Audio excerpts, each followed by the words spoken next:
नमस्कार, मैं हूं पंकज सिंह जाडेजा। हमारा उद्देश्य है राष्ट्र से स्नेह, राष्ट्र का सम्मान। अब देखते हैं आज के दिन भर की टॉप हेडलाइन।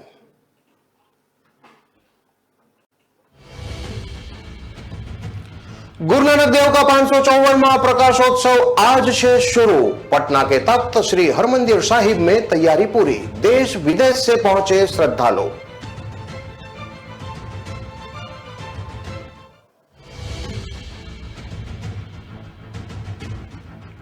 पटना में रात भर चला ऑर्केस्ट्रा, जमकर हुई फायरिंग। छठ के अवसर पर हुआ बार बालाओं का अश्लील डांस, लहराई गई पिस्तलें।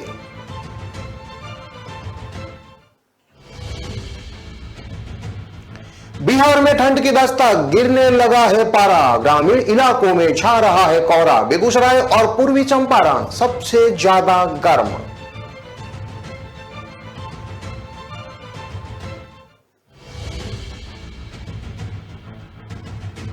बिजली कंपनी के सेंटर से साइबर फ्रॉड तक पहुंचा 5 लाख से अधिक उपभोक्ताओं का डेटा। आर्थिक अपराध इकाई ने सौंपी जांच रिपोर्ट।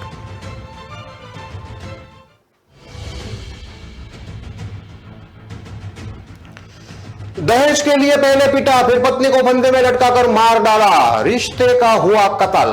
भैंसर थाना के दरियापुर गांव की घटना। तहकीकात में जुटी है पुलिस।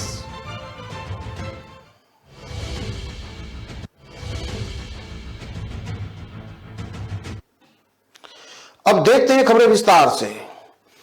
पटना साहिब तख्त श्री हरमंदिर में सिख धर्म के संस्थापक गुरु नानक देव जी महाराज की 554वां प्रकाश उत्सव का शुभारंभ आज से शुरू हो गया।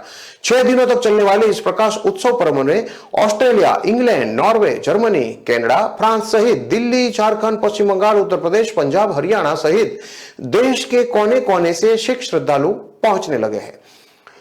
आज की सुबह अखंड पाठ से इसका शुभारंभ हो गया। 2 चरणों में मनाए जाने वाले इस पर्व में प्रथम 3 दिन 3 नवंबर से 5 नवंबर तक राजगीर के शीतल कुंड में इसका भव्य आयोजन किया जा रहा है, जबकि 6 से 8 नवंबर तक पटना के गुरुद्वारा में इसका आयोजन होगा। इसे लेकर सिख समुदाय के श्रद्धालुओं के बीच पूरे देश में उत्सव का माहौल है। देश विदेश के सिख श्रद्धालु और सेवादार का बिहार आने का सिलसिला शुरू हो गया है। अब बताया जा रहा है कि इस वर्ष प्रकाश उत्सव पर्व के अवसर पर देश के कोने कोने सहित विदेश से भी सिख श्रद्धालु इस प्रकाश उत्सव पर शामिल होने के लिए पहुंच रहे हैं। इसके लिए पटना के तख्त श्री हरमंदिर के साथ ही राजगीर के शीतल कुंड को रंग बिरंगी रोशनी के साथ ही खूबसूरत फूलों से सजाया गया है। 2 वर्षों के कोरोना काल के बाद इस वर्ष प्रकाश उत्सव के अवसर पर सिख समुदाय के लोगों के बीच काफी उत्साह देखा जा रहा है। गुरुद्वारा प्रबंधक कमेटी के महासचिव इंद्रजीत सिंह ने बताया कि इस वर्ष गुरु नानक देव की जयंती प्रकाश उत्सव के रूप में काफी धूमधाम से मनाई जा रही है। उन्होंने बताया कि 3 नवंबर से 5 नवंबर तक राजगीर के शीतल कुंड में इसका विधिवत उद्घाटन बिहार सरकार के मुख्यमंत्री नीतीश कुमार के द्वारा किया जाएगा। इस मौके पर देश विदेश से हजारों सिख श्रद्धालुओं के आने की उम्मीद जताई जा रही है। उन्होंने बताया कि प्रकाश उत्सव का आयोजन 2 चरणों में आयोजित किया जाएगा। पहला आयोजन 3 नवंबर से 5 नवंबर तक और राजगीर में होगा, जबकि दूसरा शीतल उत्सव का आयोजन पटना सिटी के तख्त श्री हरमंदिर में 6 से 8 नवंबर तक आयोजित होगा। बिहार सरकार की तरफ से निःशुल्क 25 बसों की व्यवस्था की गई है। पटना साहिब गुरुद्वारे से नालंदा के राजगीर गुरुद्वारा शीतल कुंड तक बसें सिख श्रद्धालुओं को निःशुल्क ले जाएगी। प्रकाश उत्सव पर्व को लेकर सिख समुदाय के बीच काफी उत्सव का माहौल देखने को मिल रहा है। पटना के रानी तालाब थाना के नीचे आ रहे कोयरी कनपा गांव में छठ पूजा के अवसर पर मंगलवार की देर रात बार बालाओं का अश्लील डांस चलता रहा। गुरुवार को इसका वीडियो सोशल मीडिया पर तेजी से वायरल होना शुरू हो गया। इस दौरान कार्यक्रम स्थल पर असामाजिक तत्वों ने जमकर फायरिंग की। हालांकि इस फायरिंग में किसी तरह की कोई हताहत नहीं हुई है। स्थानीय रानी तालाब थाना इस मामले से पूरी तरह अपने आप को अनभिज्ञ बताया है। थाना प्रभारी ने बताया कि अगर उन्हें इस तरह की शिकायत मिलती है तो वे इस पर कार्रवाई करेंगे। आपको बता दें कि छठ पूजा के अवसर पर कोयरी कनपा गांव में मंगलवार की रात बार बालाओं के असली डांस का आयोजन किया गया था। बताया जा रहा है कि लगभग आधा दर्जन की संख्या में पटना के बाहर से स्थानीय लोगों द्वारा बार बालाओं को बुलाया गया था। इस मौके पर गांव में रात भर अश्लील गाने बजते रहे और अश्लील डांस मंच पर होता रहा। स्थानीय लोगों ने बताया कि डांस कार्यक्रम के दौरान यहां उपस्थित कुछ असामाजिक तत्व के लोग ने डांस के बीच में ही जमकर हर्ष फायरिंग की। इस मामले को लेकर रानी तालाब थाना प्रभारी विमलेश कुमार ने बताया कि छठ के अवसर पर कनपा गांव में सांस्कृतिक कार्यक्रम का आयोजन हुआ था। यह पूछे जाने पर कि वहां जमकर फायरिंग हुई है, उन्होंने इस मामले से अनभिज्ञता जताते हुए बताया कि उन्हें इस तरह की कोई सूचना प्राप्त नहीं हुई है। अगर किसी के द्वारा उन्हें इस तरह की सूचना प्राप्त होगी तो वे इस पर जरूर कार्रवाई करेंगे।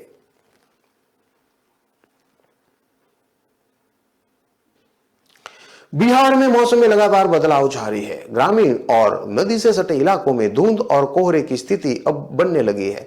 मौसम विभाग की माने तो बिहार में अभी पश्चिमी हवा की वजह से सुबह और शाम में हल्की ठंड का एहसास हो रहा है। वहीं ग्रामीण इलाके में लोग पूरी तरीके से गर्म कपड़े का प्रयोग करना शुरू कर दिया है। मौसम विभाग के अनुसार पूरे बिहार में ठंड की स्थिति दिन प्रतिदिन बढ़ती जा रही है। ग्रामीण और नदी से सटे इलाकों सबसे ज्यादा प्रभावित होंगे। शहरों के तापमान में उतार चढ़ाव जारी रहेगा।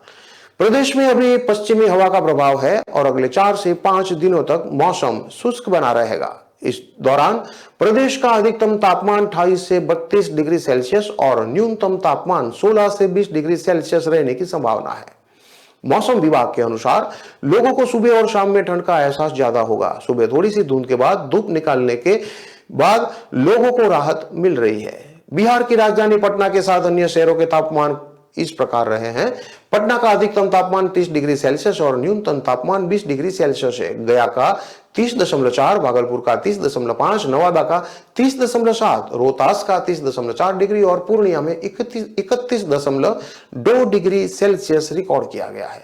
बेगूसराय और पूर्वी चंपारण 32.8 डिग्री सेल्सियस के साथ सबसे गर्म शहर रहे। मौसम में बढ़ रही ठंड को लेकर डॉक्टरों ने बच्चों और बुजुर्गों को सावधान रहने की सलाह दी है। डॉक्टर के मुताबिक मौसम में हो रहे बदलाव से सावधान रहने की जरूरत है। मौसम तेजी से बदल रहा है। विभाग की माने तो लगातार पारा गिरने की संभावना जताई जा रही है, जिससे ठंड बढ़ेगी। पश्चिमी हवा का प्रभाव लोगों को परेशान कर सकता है, इसलिए लोगों को सावधान रहने की जरूरत है। खासकर बच्चों और बुजुर्गों का ख्याल रखना होगा।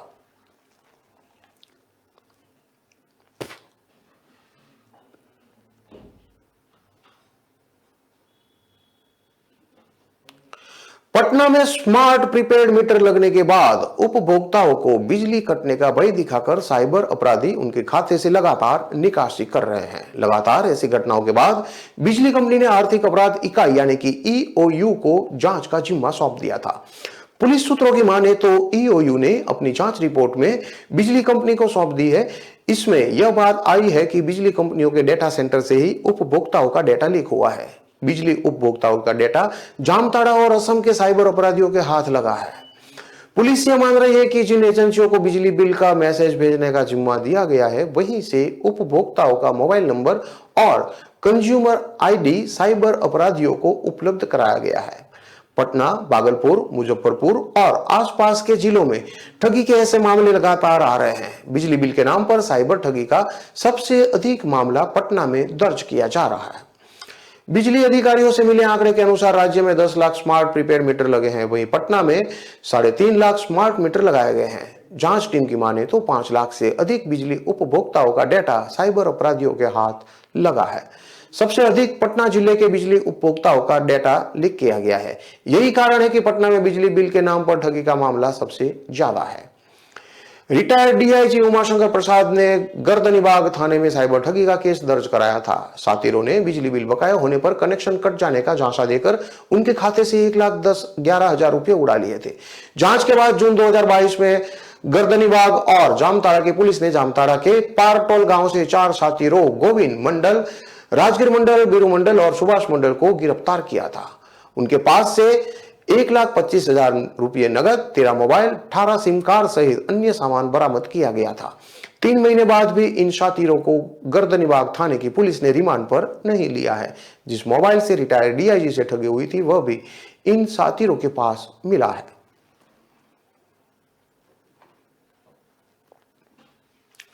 औरंगाबाद में सदर बुधवार की सुबह एक विवाहिता को उसके बेरहम पति ने पहले पीटा और फिर फांसी के फंदे से जुड़ा दिया, जिसके कारण उसकी मौत हो गई। घटना के बाद आरोपी पति और उसके घर वाले फरार हो गए हैं।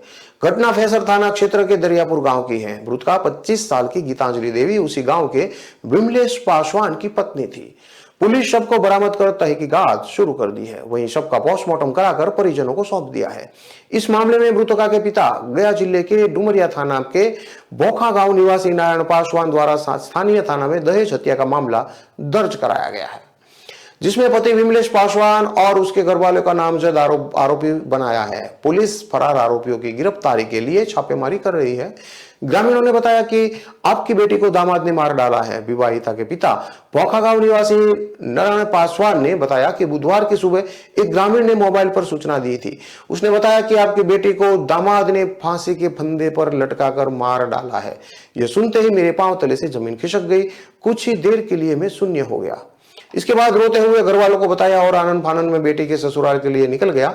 इस दौरान स्थानीय फैसर पुलिस को सूचना दी। जब मैं पहुंचा तो देखा कि मेरी बेटी घर में पड़ी हुई है और घर वाले फरार है। एक कमरे में दुपट्टे के सहारे लटकाया गया था, लेकिन पुलिस को आने के पहले ही उसे उतार दिया गया था। विवाहिता के पिता नारायण पासवान ने बताया कि उसकी बेटी घटना के एक दिन पहले रोते हुए फोन किया था। उसने बताया था कि उसका बेरहम पति उसे बार बार पर पीट रहा है, उसकी जिंदगी नरक कर दी है। सुबह में फोन पर बात की थी, वह परेशान थी, लेकिन इस घटना की कल्पना हमने नहीं की थी। उन्होंने बताया कि 2020 में बेटी की शादी हुई। शादी के कुछ दिन तक सब ठीक रहा, फिर पैसे के लिए उसे उसका पति पीटने लगा। वह दहेज में और पैसा मांगता था, जिसका उसकी बेटी विरोध करती थी। इसी से गुस्सा होकर वह अक्सर मारपीट करता था। कई बार इस संबंध में समझौता हुआ, लेकिन कोई फायदा नहीं हुआ। अंत में मेरी बेटी को मार ही डाला। मृतका की एक मासूम बेटी है जो अब बिन मां की हो गई है। घटना के बाद से मासूम बेटी की रो रो कर बुरी हालत है। मासूम को विवाहिता के मायके वालों के पास है। एसपी कांतेश कुमार मिश्रा ने बताया कि जल्दी फरार आरोपियों को गिरफ्तार कर लिया जाएगा। इस मामले में पुलिस गंभीरता से तहकीकात कर रही है, सख्त कार्रवाई की जाएगी।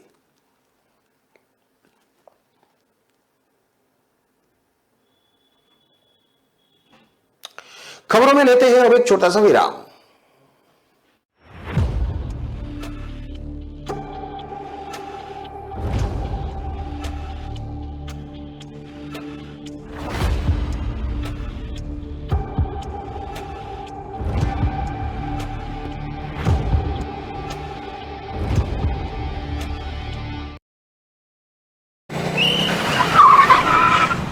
मस्त मास्क पहना रे तूने। Thank you sir. वो जान बचाने के लिए पहनना पड़ता है ना सर। रेडीमेड है या टेलर मेड है? ऑनलाइन ऑर्डर किया है सर। एक और है क्या? है ना सर। देना। बहुत मस्त लगेगा आपको। ये ना सर। सर ना भाई, जान बचाने के लिए बाइक चलाते वक्त सिर्फ खोपड़े पे मास्क पहनेगा तो खोपड़े को कौन बचाएगा? समझ गया सर। हेलमेट ऑनलाइन ऑर्डर कर, वरना हमेशा के लिए ऑफलाइन हो सकता है। Okay sir. ये ले। चल हम ये भी ऑनलाइन भर दे। हेलमेट पहने, ट्रैफिक नियमों का पालन करे, जिंदगी के सफर को सुरक्षित रखे। Amazon Great Indian Festival starting 23rd September. Ramesh के घर बड़ा वाला टीवी आया। पम्मी जी ने लेटेस्ट फैशन सबको दिलाया। चंचल ने भी नया फोन बढ़िया डील में पाया। अरे बोलो बोलो पूरे मोहल्ले को जानना है।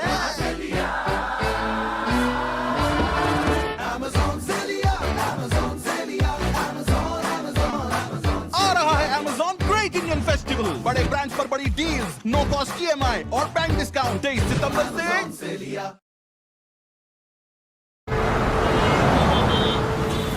कहाँ जा रहे हो? दुकान पर बैठो और इसे आगे बढ़ाओ। पापा, दुकान आगे बढ़ाने के लिए मुझे दुकान पे बैठने की जरूरत नहीं है। बस बातें करवा लो इनसे।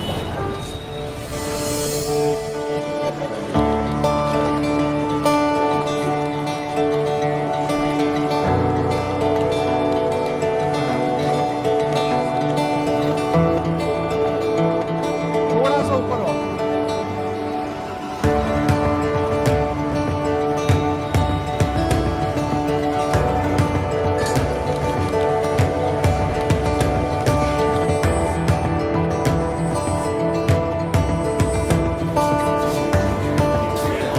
लो जी मैडम, आपके 4 किलो लड्डू। बेटा इनका लड्डू पैक कराओ। क्यों पापा, बढ़ गई ना दुकान आगे? हाँ बेटा, अब तक सबकी खुशी के लिए मिठाई खिलाई है, मगर आज अपने बेटे के हुनर के लिए खुद खाऊंगा। जब खिलकर निकलता है स्किल तो सलाम करता है हर दिल। DSEU, इंडिया की पहली स्किल एंड एंटरप्रेन्योरशिप यूनिवर्सिटी, जहां ऐसे कोर्सेज में हैं डिग्रीज और डिप्लोमास जो बेटर फ्यूचर की ओर ले जाएंगे आपको।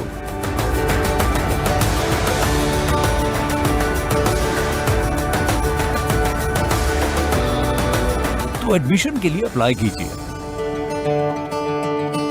स्किल है तो नहीं कुछ मुश्किल है।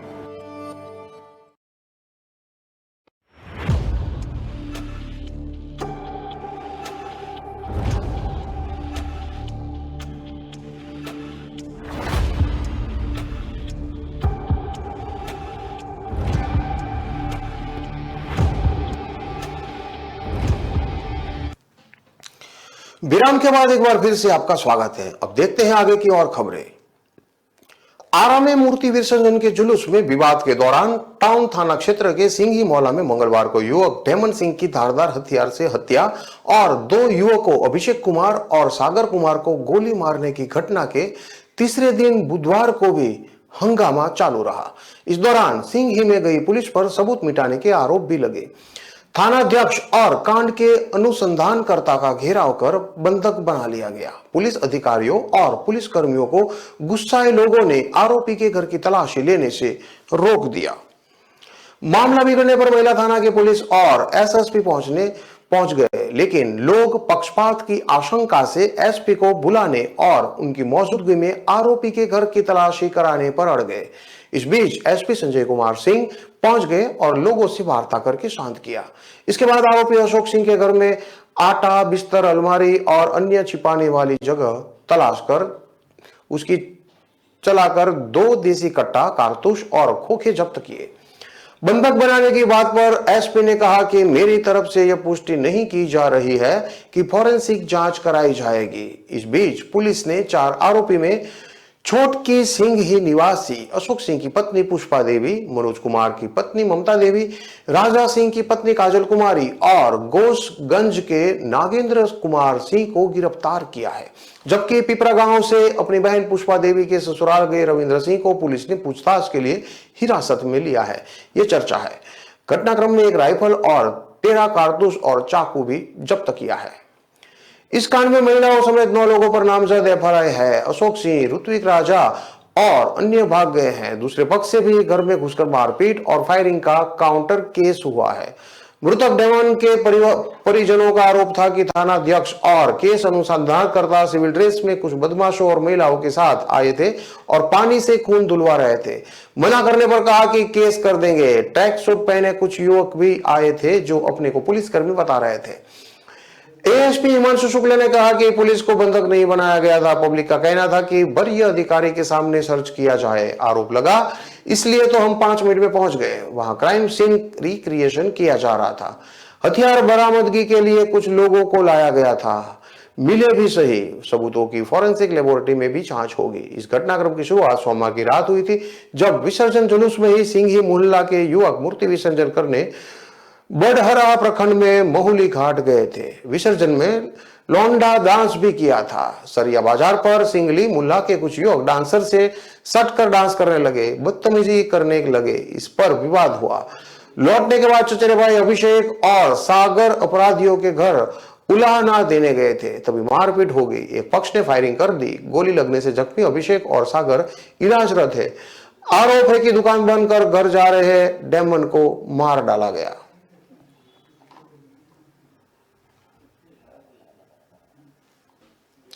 भारत पाकिस्तान सीमा पर मारे गए घुसपैठ को पाकिस्तान ने अपना नागरिक माना है। फ्लैग मीटिंग के बाद बीएसएफ ने अधिकारियों ने सबको पाकिस्तान रेंजर को सौंपा है। घुसपैठियों को श्रीगंगानगर के अनूपगढ़ की शेरपुरा पोस्ट के पास मारा गया था। बीएसएफ ने 28 अक्टूबर को शेरपुरा पोस्ट के पास पाकिस्तानी घुसपैठी को भारतीय सीमा में प्रवेश करने पर मार गिराया था। घुसपैठियों को लेकर पाकिस्तान के साथ फ्लैग मीटिंग की गई।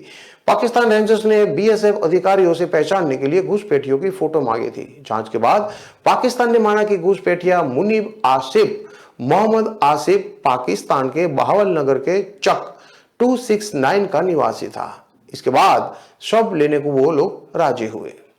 इससे पहले भी पाकिस्तान से आए घुसपैठिए भारतीय सीमाओं में घुसे हैं। कई केसों में घुसपैठियों को मार गिराया गया है, लेकिन पाकिस्तान कभी उन्हें अपना नागरिक मानने को राजी नहीं होता। पाकिस्तान रेंजर शव लेने से मना करते आए हैं। बीएसएफ के अधिकारी और पुलिस अधिकारियों ने शव सौंपने से पहले पाकिस्तानी घुसपैठियों को पुष्पांजलि भी दी। इसके बाद शव पाकिस्तान रेंजर्स को सौंपा गया।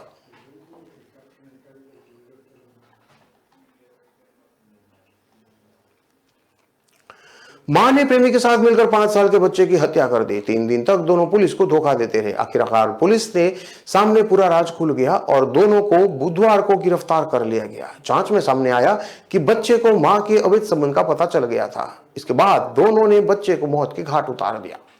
मामला से गंगानगर के पदमपुर का है। हत्या के मामले में उसकी मां को गिरफ्तार कर लिया गया है। मां ने अपने प्रेमी के साथ मिलकर बच्चे को मारा था। बच्चे ने दोनों को घर में आपत्तिजनक हालत में देख लिया था और पिता को बताने की बात कही थी। प्रेमी युवक ने उसे पीटा, लेकिन वह नहीं माना, तब उसे मार डाला। एसपी आनंद शर्मा ने बताया कि मामले में मृतक बच्चे की मां सुमन, जो कि 27 साल की है, वो साजन सिंह की पत्नी है, और उसके प्रेमी सर्वेश, जो कि 43 साल का है और सोनीलाल माली का पुत्र है, उसको गिरफ्तार किया है। दोनों ने हत्या करना कबूल किया है। मृतक बच्चे के पिता साजन सिंधी ने पड़ोस की महिला सुप्रीत कौर, बाजीगर, उसके पति अशोक और एक अन्य व्यक्ति लक्ष्मण पर शक जताया था। तीनों से पूछताछ भी की जा रही थी। मामले के खुलासे के बाद तीनों को छोड़ भी दिया गया था।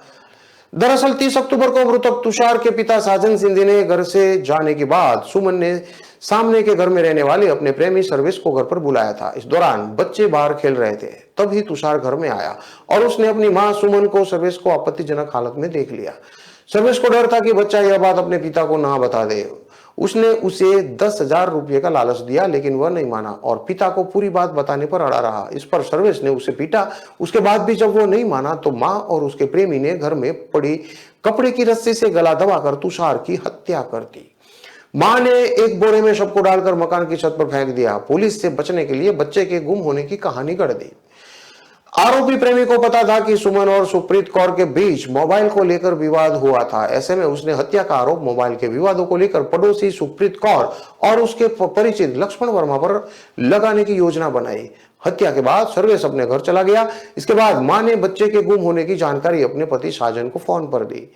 पुलिस को शक तब हुआ जब डॉग स्क्वाड की जांच में हत्यारा घर में ही होने की बात सामने आई थी। घटना में पड़ोसी महिला पर आरोप लगाते हुए मृतक की मां धरने पर बैठ गई थी, लेकिन उसकी एग्जिटिविटी से पुलिस को शक हुआ। शव मिला बोरी में भी सुमन के घर का ही था। पूरे मामले में बच्चे से बात की तो सच्चाई सामने आई। तुषार के अलावा उसके 2 और भाई बहन खेल रहे थे। उनसे पूछताछ में सर्वेश के घर आने की बात पुख्ता हुई थी। इस पर सुमन का शक बढ़ता गया। सख्ती से पूछताछ में सर्वेश और सुमन ने वारदात करने की बात मान ली। तुषार के पिता साजन सिंधी ने मीडिया को बताया कि उसने सुमन के 10 साल पहले प्रेम विवाह किया था। ईश्वर ऐसी महिला को औलाद ही नहीं देते तो अच्छा होता। अपने अनैतिक काम छुपाने के लिए बच्चे की हत्या करने वाली औरत को सख्त से सख्त सजा मिलनी चाहिए। उस औरत ने कई जिंदगियां बर्बाद कर दी है। अजमेर के रूपनगढ़ थाना क्षेत्र में बीती रात दलित समाज के युवक ने रस्सी का फंदा बनाकर आत्महत्या कर ली। सुसाइड से पहले उसने एक सुसाइड नोट भी लिखा। उसमें पुलिस पर राजनीतिक दबाव में आकर न्याय नहीं करने का आरोप लगाया गया। युवक ने अपने 3 पेज के सुसाइड नोट में 2 पुलिस अधिकारियों, एक पूर्व सरपंच को मौत का जिम्मेदार बताया है। ओम प्रकाश रेंगर, जो कि 25 साल का था, वो किशनगढ़ उप क्षेत्र के रूपनगढ़ थाना क्षेत्र में नौसल गांव का रहने वाला था। मंगलवार दोपहर 3 बजे के आसपास कमरे की छत पर लगे लोहे के हुक में फांसी का फंदा लगाकर उसने जान दे दी। शव के पास से एक सुसाइड नोट भी मिला है। यह सुसाइड नोट सोशल मीडिया में वायरल हो रहा है। सुसाइड नोट में दीपावली पर स्थानीय व्यक्ति के झगड़े को लेकर रूपनगढ़ थाने में रिपोर्ट दर्ज करवाने और राजनीतिक दबाव में रिपोर्ट को हल्का करने के आरोप लगाए गए थे। इसके बाद बुधवार को विवाद गहरा गया। दलित समाज के लोग सामुदायिक चिकित्सा केंद्र के बाहर धरने पर बैठ गए। परिजनों ने न्याय नहीं मिलने पर तक शव उठाने से इनकार कर दिया था। उधर भीम आर्मी के संस्थापक चंद्रशेखर आजाद भी रूपनगढ़ पहुंचे थे। उनके अलावा आरएलपी से गोपालगढ़ विधायक पुखराज गर्ग भी पीड़ित के घर गए। यहां मृतक के परिजनों को मुआवजे, सरकारी नौकरी और आरोपियों पर कार्रवाई की मांग की गई। आगे बढ़ने से पहले उधर एसडीएम भंवरलाल, अतिरिक्त पुलिस अधीक्षक वैभव शर्मा, सीओ सिटी मनीष शर्मा सहित 4 थानों का पुलिस फोर्स मौके पर मौजूद रहे। आरएलपी के प्रदेश मंत्री रामस्वरूप चौधरी, जिलाध्यक्ष धर्मेंद्र सिंह रावत सहित बड़ी संख्या में लोगों की मौजूदगी के बीच प्रशासन समझाने की कोशिश कर रहा है। 6 लोगों के खिलाफ मामला दर्ज कर लिया है। इसके बाद परिजन पोस्टमार्टम के लिए राजी हो गए थे, लेकिन शव उठाने को लेकर अभी सहमति नहीं बनी है। उसने बताया कि मेरा नाम ओम प्रकाश रेंगर है। मेरे पिता नारायण रेंगर दीपावली के दिन अपने खेत में ग्वार और बाजरे की फसल इकट्ठा कर रहे थे। तभी कृष्णाराम गुर्जर और उनके 2 बच्चे कानाराम और नंदाराम भेड़ बकरियां चराने वहां पहुंच गए। मेरे पिता ने उनका विरोध किया तो मेरे विकलांग पिता को लाठियों से मारा पीटा गया। उन्होंने जैसे तैसे कर अपनी जान बचाई और गांव की तरफ जाकर मुझे और मेरी मम्मी को सारी बात बताई। जब हम वहां पहुंचे तो उन्होंने हमें भी घेर लिया और जाति सूचक शब्दों से अपमानित किया। ये हमारे साथ ऐसा ही करते हैं। जब हम खेत में लास्ट में अपनी फसल तैयार करते हैं, उससे पहले ये भेड़ बकरियां खेत में डाल देते हैं और हमें परेशान करते हैं। जब हम वारदात होने के बाद थाने में रिपोर्ट दर्ज करवाने गए तो तब थानाधिकारी के पास फोन आ गया था कि इनका केस मत लेना, और वहां से हमें मेडिकल करवाने के बाद डरा धमका कर रवाना कर दिया। बोले कि कल आना। कल गए तो बोला फिर कल आना। हमने कोर्ट में जाने का नाम लिया तो उन्होंने हमारी एफआईआर ली और केस को हल्का कर दिया। इसमें हमारे गांव का पूर्व सरपंच रणजीत सिंह राठौर वोट बैंक पाने के लिए शामिल हो गया। उसकी जान पहचान बहुत बड़ी है। इसके लिए उसने और थानाधिकारी अयूब खान ने मिलकर मेरे साथ मेरा छोटा भाई राहुल और मेरे अंकल जुगल किशोर पर झूठी एफआईआर दर्ज करवा दी। डिप्टी लोकेंद्र दादरवाल बयान करने गांव आया तो वो भी रणजीत सिंह राठौर के घर जाकर बैठ गया और ये सब मिल गए और आज तक कोई भी कार्यवाही नहीं हुई। मैं अपने माँ बाप का आत्मसम्मान नहीं बचा पाया। उनके सामने जाने में भी शर्मिंदगी महसूस होती है, जिन्होंने मुझे इतना पढ़ाया। आज मैं उनकी रक्षा और आत्मसम्मान नहीं बचा पाया। अब मैं जिस संविधान को पढ़ा और समझा फिर भी मैं कुछ नहीं कर पाया इस सिस्टम की वजह से। पूर्व सरपंच के पास पॉलिटिकल बल है और इसी बल के सहारे उन्होंने मेरे केस को पॉलिटिकल बना दिया और मैं सिर्फ देखता रह गया। मैंने कानून की सहायता ली जबकि इन्होंने हम पर ही झूठा केस बना दिया। जो मैं अब कर रहा हूं मुझे पता है यह बहुत गलत है। अब मेरे पास इसके सिवा कोई ऑप्शन नहीं है। मेरी माँ, मैं तेरा इस जन्म में हो नहीं सका, मुझे माफ करना। और मेरी सिस्टर नीतू, में तेरे लिए कुछ नहीं कर पाया, मुझे इस बात का बहुत बड़ा अफसोस है। नीतू, मम्मी पापा का ध्यान रखना और हिम्मत मत हारना। तुम लोग समझौता मत करना। इस साजिश में जो शामिल है उन पर कार्रवाई करवाना, चाहे सब कुछ बिक जाए, छोड़ना मत इनको। शायद डिप्टी मनीष शर्मा ने बताया कि मामले में पीड़ित पक्ष की ओर से रिपोर्ट दी गई है। इसमें 2 पुलिस अधिकारियों तथा 4 अन्य के खिलाफ आरोप लगाए गए हैं। मामला दर्ज कर जांच आरंभ कर दी है। मामले में जांच अधिकारी ने मुझे बताया गया है मृतक के शव का पोस्टमार्टम करवाया जा रहा है। परिजनों से शव उठाने के संबंध में समझाइश की जा रही है। वहीं रूपनगढ़ तहसीलदार हरेंद्र भूंग, नौसेल सरपंच प्रतिनिधि महेंद्र कुमार, मदनगंज थाना प्रभारी नेमिचंद, थाने के एएसआई शिवजीलाल दीवान छोटू सिंह भी फोर्स के साथ मौके पर पहुंचे थे।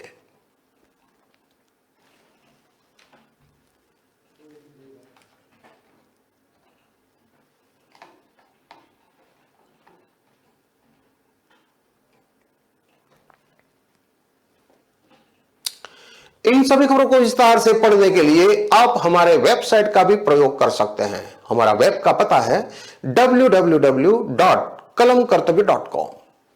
हमारी कलम ही हमारा कर्तव्य है के उद्देश्य के साथ खबरों को आप राष्ट्र प्रथम के साथ देखते रहिए। नमस्कार।